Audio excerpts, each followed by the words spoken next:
I tīmata te tau 2015 ki te tūru o te nota e riro ana mai ngā ringaringa o ngā hinara ki ngā ringaringa o Pātike. Heoi te otinga o te tau te āhua nei kai te manawa nui tonu te maria kia John Key.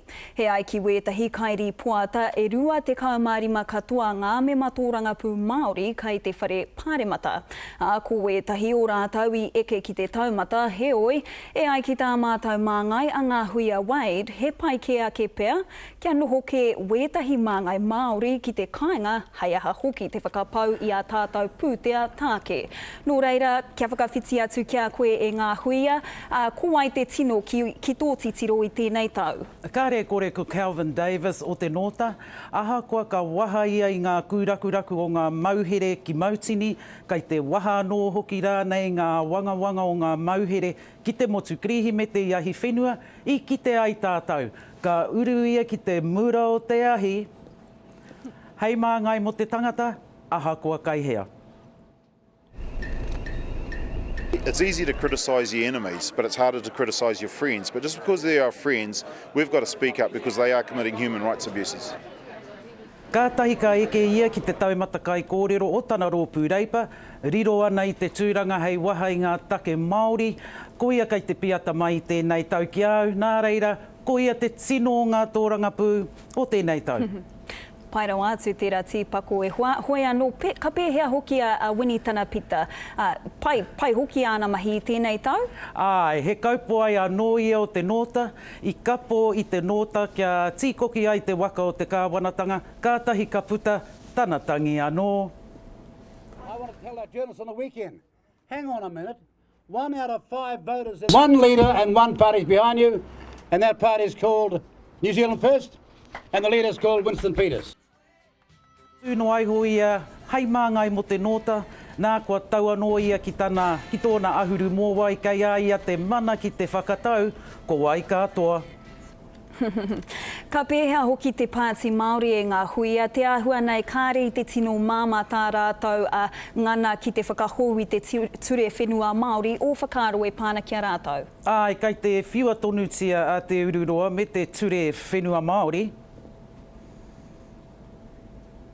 He's out of his depth. This is major Māori land reform trying to be pushed through in a space of 3 to 4 years. Ko ngā kai whakawā anō hoki tērā o te kōti whenua Māori, I nanahi tonu nei puta te kōrero a tētahi o ngā kai whakawā Māori o mua, kai whakawā heta Kenneth Hingston, he aha te take kai te whakatikangia te ture me nā kāre he o roto.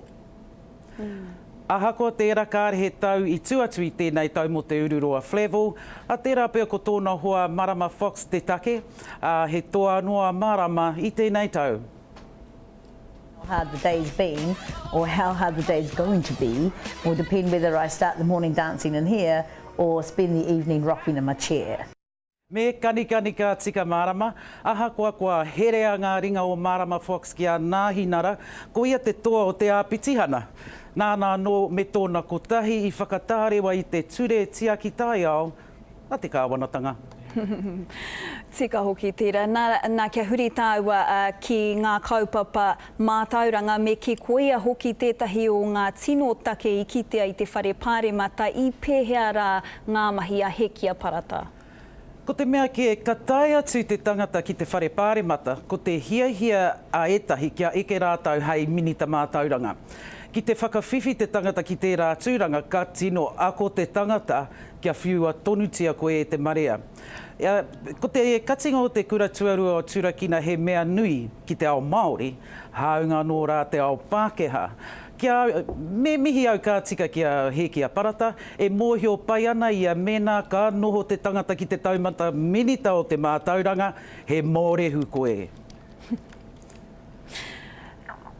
Tēnā rawa atu koe moena whakamārama e ngā huia hoi anō taku pātai whakamutunga kia koe e rima noiho ngā me matoranga pū Māori kua kōrero tia e koe I tēnei wā, engari ko te whakapai e rua te kaumārima katoa rātau, ka pēhea te rua te kaukare anō kia kōrero tia.